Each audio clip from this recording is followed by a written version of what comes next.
Welcome to another episode of Live at the Family Barbecue with your boy, A. Sultan, and Yeah, girl, Imani Shani. we have a very special guest today. Someone we met about, what was this complex? About a year? Was it last year? November-ish. Oh, November. November-ish. Yeah. Met her at a nice booth. We had checked out. Actually, I had went to that booth, I think right before the pandemic in like 2019, because you had recognized the fans they were giving out.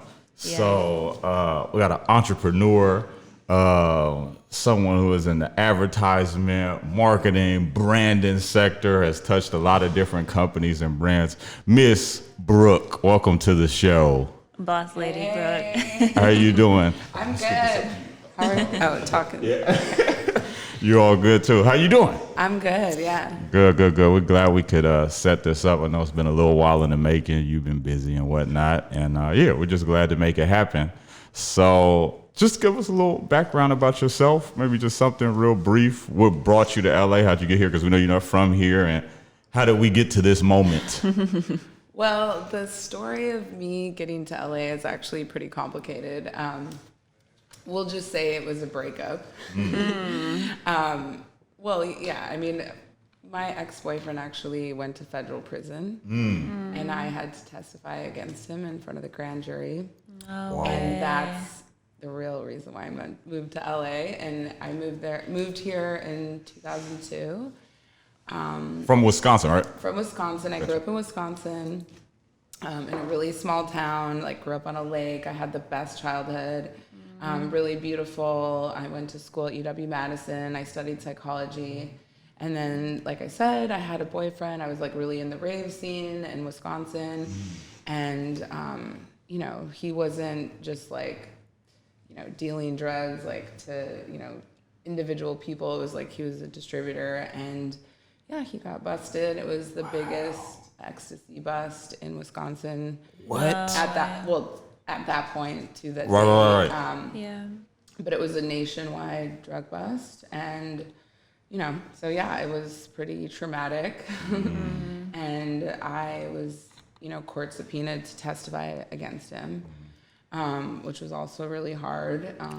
So yeah, I mean, that was why I moved to LA. So it's funny because sometimes when people ask me that, I don't want to tell them because it's kind of taints people's opinion of me. But yeah, I mean, it's so long ago that I'm okay talking about it. But yeah, it was pretty an intense situation, very sad. He did end up going to federal prison for 5.5 years.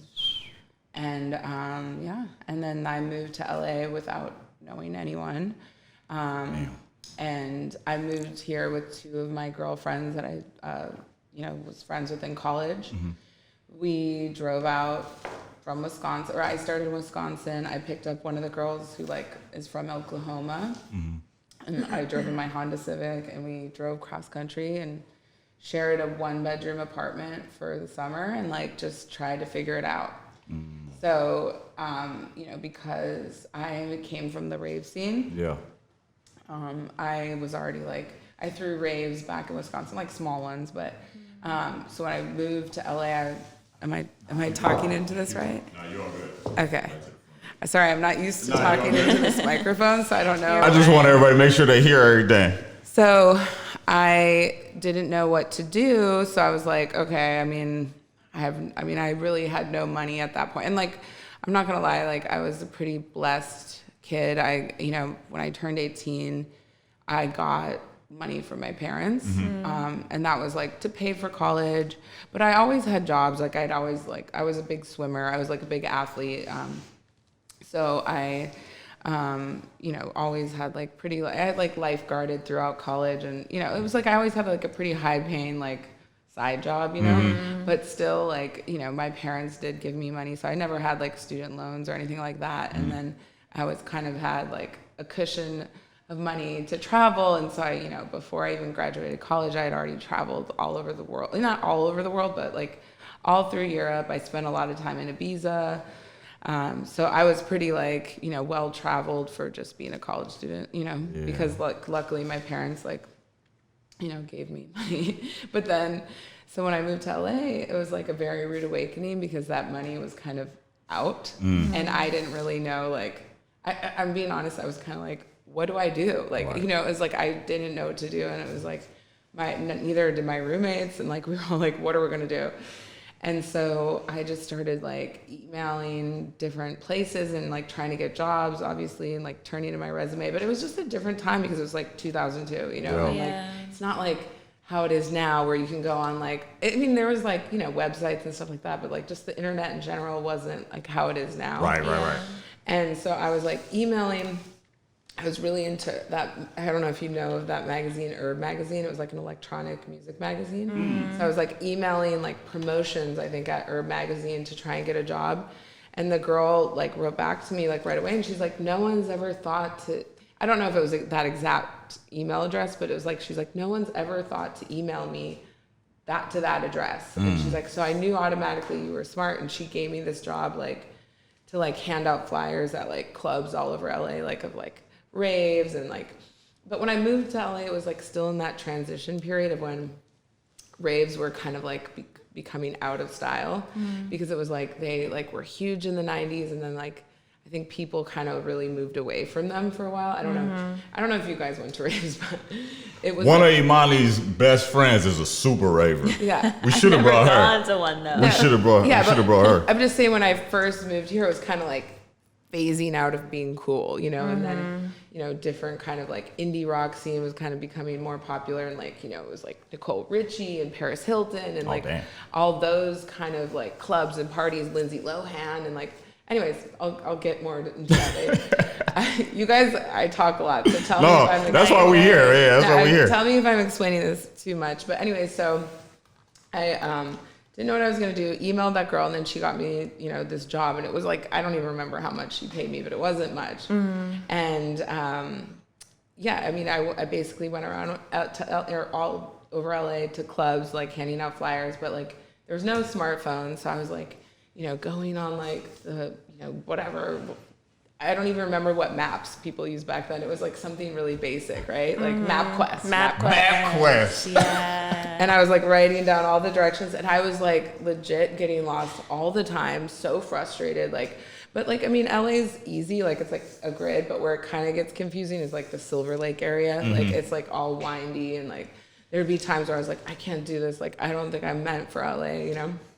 And then like I did kind of have like a moment where I was like, really just like, I went to the girl that I was working with, like, and be like, I can't do this anymore. She's like, well, my roommate says they need an intern at like the Diesel showroom, which is so funny because for so long Diesel was not cool, and I'm sure you guys know that all of a sudden Diesel's having this like crazy resurgence of being popular. Yeah. But anyway, so I interned there. They like immediately loved me because I was like a really fast worker, and like I was just like, all the New York people were there the first week I was there, and they were like, you're so impressive, like why don't you move to New York, like you're such a hard worker. And like I ended up getting like a full-time job, but like just as like the office manager, you know. But it was like a small office, it was like 6 people, and but like, I mean, now that I look back at that job, that was like such a amazing job because I got to meet like all the top stylists in LA, because they all, at the time, Diesel was like so popular, so they were all coming in to pull all the time. So I ended up like assisting some of them, doing that kind of work. And then like I mentioned, the Nicole Richie, like Paris Hilton era, like every time Diesel had parties, they were there. So I was like fast tracked into like this celebrity like world, like really fast. And I was like not even like that at all. So it was sort of weird because I was like, this isn't my world, but I was just like started going out. And then, you know, I don't know if you guys know like the whole history of like the Steve Aoki and Cinespace era, but like, do you know what I'm talking about? No, yeah. Put us on. I know a little bit about Steve Aoki. Well, it was just like there was like this whole, you know, sort of indie rock scene, and you know, and it's like it was a whole different genre of music. It was kind of like mashups and like, you know, it was like it's not like that anymore in LA, where it's like people went out every single night. There was like clubs every single night. I would go out every single night, and I just sort of like became very like connected and well known in that sort of community. Which I mean, I think helped me like get other jobs and, you know, with work and stuff like that. And now, especially like in my that I've lived in LA for 20 years, like it's like it does help me because I'm like, oh, I know the person that works here. I know the person that works here. From all those years, I would literally go out every single night. But anyway, so that's my social life. But yes, my work life. After I worked for Diesel, I worked for 555 Soul, which you guys probably know. Like that's like a very old school, like New York. You know, it's kind of streetwear, but it's like, I don't know, it's kind of on that cusp of like, you know, but anyway, so worked there. You know, and like I worked like the first Agenda trade show. Do you guys know what Agenda trade show is? So Agenda was like kind of before. So the guy that started, Aaron Levant, the guy that started Complex, he started Agenda, and that was like his first trade show. Then he sold that. Then he started Complex. So it was like kind of an evolution for him. But like Agenda used to be kind of like the B2B version of Complex Con. Wow. So like business, like so it's like stores would come and like write orders, and like now they do that, but they have different trade shows. You know, you've heard of Magic Trade Show, but like it used to be like Agenda was kind of like exactly how Complex Con feels, but you couldn't go there unless you were like a buyer. Gotcha. Do you see what I'm saying? Yeah. So that's sort of like I got my start like doing, you know, being in that sort of world, and then from there I like DJ'd for like 3 years, and I kind of just Yo, you was a DJ too? yeah, I was shit. I was in a girl group, like I was a DJ duo with my best friend, and like we played like house, tech house, and we actually got pretty far. Like Diplo put out our like mixtape, and had I never started working at Tokidoki, I probably would have gotten pretty far. But that world is kind of a grind. Like you know, it's a very boys club. Like I had girlfriends that like kind of recently got out of it because it's like. Now I'm 42, like, do I really want to be, like, 42, like, in the clubs every night, like, DJing? I know, I have friends that are doing that still, but, like, it's not for me. Right. But I did have so much fun. I played a ton of, like, great parties, and it was, you know, a great time. And then I did start working. Oh, well, the reason I started to work for Tokidoki, which I mentioned in the bio, and this is one of the more unique experiences I've ever had, is I worked for this brand called... or not work for this brand. I worked for Sanrio, which is the company that owns Hello Kitty. And I went on their 50th anniversary tour, and I traveled the whole country with like Hello. So I basically went on tour with Hello Kitty, which was hilarious. And the photos I have from that, and like it was like I was driving these like wrap trucks of like, you know, covered in like all the Sanrio, you know, Hello Kitty characters, that kind of thing. And drove them across the country, set up mobile pop-up shops, and I sold Tokidoki collab product on the tour. And that's when I was like, this is so popular. But I knew of it before. Right. But Tokidoki, just like Hello Kitty, has like a cult-like following. So then when I found out that Tokidoki was hiring, then I started working for them. And then I've been working there for like 11 years. And, you know, I've done, like you said, like all different, you know, the main thing I do is wholesale sales. So I sell the product that we manufacture into, you know, retail, Gotcha. big retail chains, small, you know, specialty stores. But then I also work on like collaborations. So it's like I'll, you know, I can't talk about certain ones I'm working on now, but like collaborations we've done are like Barbie, Karl Lagerfeld, Le Sportsac, I mean, Bear Bricks. We did one with Atmos, which we had at Complex Con. I mean, we just did Uno cards. Like, you know, we've done a lot of different, like, across the spectrum.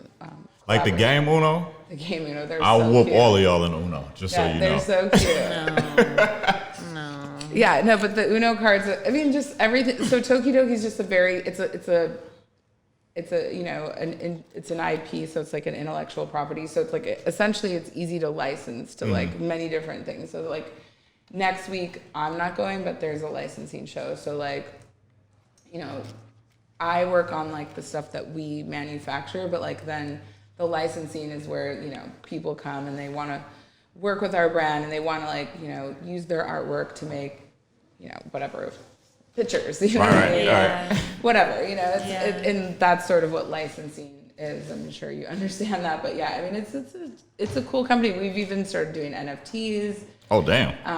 And those were really successful. I think we did the first NFT on Binance.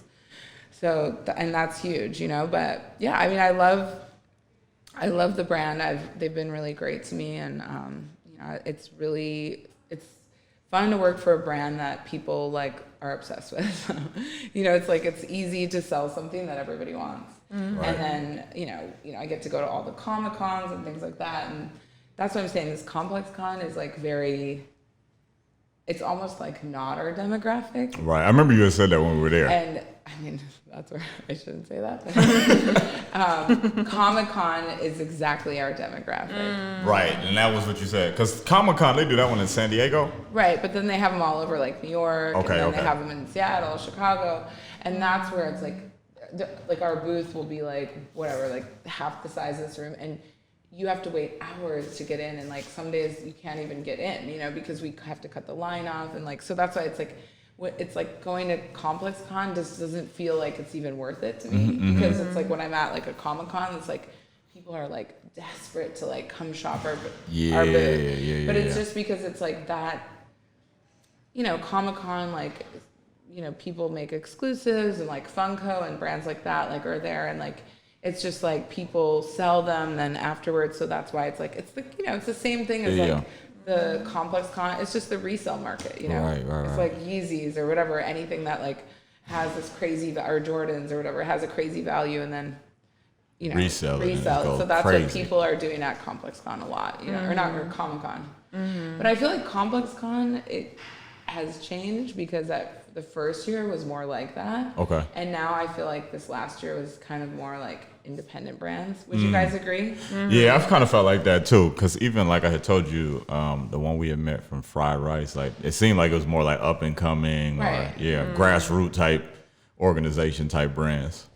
Right, like whereas the first one, it was like Nike and like Right. like the big brands that like people were coming there just to like buy things to resell. So I mean, that was just like my impression of this last Complex Con. But yeah, I mean, yeah, so that's sort of the general gist of my story. I don't know if I like went on too long, but No. That was That's plenty. And then the last crazy. part I know you was talking about too was like the OnlyFans market too, yeah. like after or during the COVID time, and how you broke well, into right, that. like so during the pandemic, like, and when like all the retail stores were closed and like everyone was in lockdown, I was just like, I was used to like going on the road all the time and like traveling and having stuff to do all the time. And then once like stores were closing, it was like people were cutting their orders, and I was like just sitting at home kind of being like, okay, well, what am I supposed to do? Right. And like, I mean, obviously there was still work to do at Tokidoki, but like it was a lot of depressing things, because it was like people were like, yeah, like we're gonna have to cut this order, or we're gonna have to scale it back, or we're not placing orders right now. And I'm like, okay. And I couldn't go anywhere, and so I was like, what am I gonna do? And then like I saw a bunch of people starting to do OnlyFans, and then I was like, I felt like it was kind of risky, because it's like, I do have like a full-time corporate kind of job. Right. But I decided just to do it, because I was like, I've sort of like worked really hard to like, I'm 42 now, but like I've worked really hard to like, at the time I was like 40, and I was like, I've worked really hard to look like this. I want to like show it off, So I started doing like a ton of photo shoots just during the pandemic before I started the OnlyFans, and I was like, a lot of these are like not appropriate to post, so I'm like, maybe it'd be good to have like an OnlyFans, like to have something to, like a platform to post them on. So I started an OnlyFans, and it was like really, really successful at first, because I think so many people thought it was going to be a lot more than it was. And I think that's what a lot of girls that started OnlyFans, like, like Ruby Rose or somebody like that, like get the bag. It's like she really catfished kind of everyone, or like even Bella Thorne. That's why like OnlyFans kind of crashed. Was like she was like, I'm selling like this naked photo, but it wasn't even a naked photo. But she sold it for like $200, and that was like what the scandal was with Bella Thorne, is that she changed the platform forever because she did that like sort of like finesse, I guess. But girls that wanted to kind of finesse that, like, oh, my OnlyFans is more than it really is, I can't hate on that, because it's like, anybody's just signing up, and like, they're gonna figure it out once they get on there. Right. But and now that OnlyFans like is still obviously like so popular, and then that like whole documentary came out, which was so interesting because it kind of showed the variety of people on OnlyFans and what people were doing on there, and like how it's like it can be so many different things. Like one of my friends started a whole fitness class on OnlyFans, and now she's like moved it outside of OnlyFans and is like making so much money. Right. So you can, you know, it's not just for sex work, but you know, like a lot of it is. So, but I mean, mine is very, you know, just kind of like, oh, come see a more intimate side of me. Right. And, you know, I still have it, but it's definitely like now that life is more back to normal, it's like something I'm not like prioritizing as much. Or, you know, you get kind of bored of it. Like most girls that I'm friends with on OnlyFans, it's like after a while you're like, it does become like a job, you know? And I think a lot of people have this impression like, oh, I can just start an OnlyFans and make money. I'm like, and then I have to break down like Right. really What goes into what it? goes down with it. And, it, you know, if it's fun, it's probably fun for like a couple months. And then like after a while, you're like, okay, like, Right. gotta post today. I gotta figure out some content. And like once, it's just like working out. Like once you do the shoot, you're like, oh, that was good. And I got the content. Now I don't have to do this for a while. And I'm like good. And I have like stuff to post for weeks. And like, but like, you know, when you're in those like periods where you haven't done it yet, it's like, you're like, oh, it's this anxiety, you know? But yeah, I mean, I actually tried even Playboy Centerfold started their platform, which Cardi B's the like, Oh shit! I didn't know she's the face of it, I guess. that. You heard of that one, Money? I think I might have seen it, or I've seen Yeah. Cardi B like represent Playboy, but I didn't know there was an actual. Yeah, it's like the sort of OnlyFans for Playboy. I mean, well, they wouldn't call it that, but it's like, you know, it's kind of the same platform. I mean, I tried it, and it's, I have to say OnlyFans is definitely like the most well used. So it's like, it's easier to get more subscribers. It's just more like User friendly. I wouldn't even say user friendly. It's just, it's there already, you know? Yeah. And like people, like so many, I don't want to say just men, but so many guys already have an OnlyFans account. So what's the difference of them subscribing to like one more person? Right. You know what I mean? Whereas Yeah. like Playboy Centerfold, it's going to take probably a minute to build it up. Or get like the cloth. Or a cloth, huh? Yeah. To make it look like there's something in it. Yeah. Call That's it. it, number word.